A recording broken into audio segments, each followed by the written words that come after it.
Hi, you guys. I hope you're having a good night.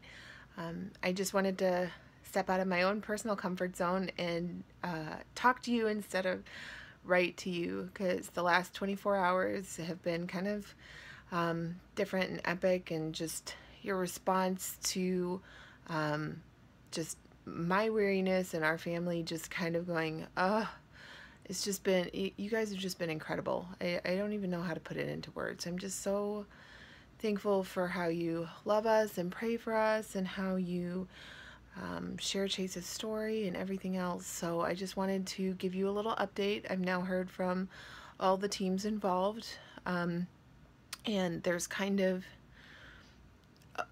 pretty much to a certain extent where we've been for the last little while, which is that there's the good, the bad, and the same. The good things are that Chase's EEG was really perfect for a child like him. There's slowing, and it's an abnormal test and things like that, but it's in keeping with a child who's gone through what he's gone through. So, and the really great takeaway from that is that whatever these things are that are in his brain, they're not causing him to seize. So that's a big praise right there. In terms of the MRI, a lot of what they're seeing is still the same. And things, they're still categorizing it as stable, which is, it's a vague word, but in this sense, the teams are saying it's a good word. You want to hear the word stable. So we're thankful for that. And then in terms of, I hesitate to even say bad, because when it comes to pediatric cancer, bad can mean so many different things, and what we feel is bad with Chase is just, it could be so much worse. So, but it's thrown us a little bit, and that is that these areas, they're cysts, they're cavernomas, they are consistent with treatment damages to a certain extent, but they are also continuing to grow. It's a slow growth, which is better than any other kind of growth, but they are still growing. And I think the biggest thing that kind of changed yesterday is that I think that surgery is going to be a little bit more of an option than it has been previously.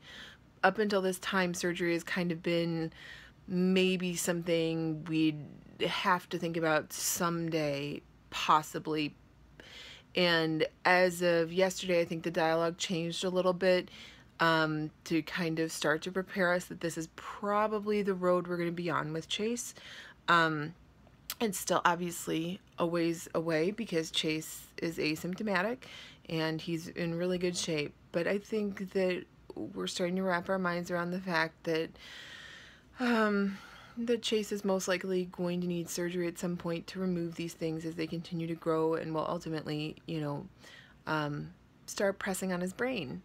And so even though they're not cancerous, they still have the ability to do damage. So I think that's where some of the confusion and just not knowing how to process it all comes in.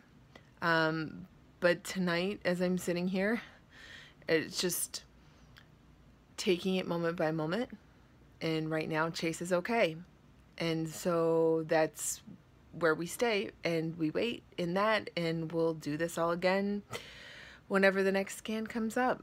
So, yeah, feel free to leave me questions in the comments if you guys have questions or anything. And just, wow, thank you so much for all that you do for us and are for us, and just kind of hold us up with all of this. So, sorry for the long and rambling video, but I just really wanted to talk to you guys. So, have a good night.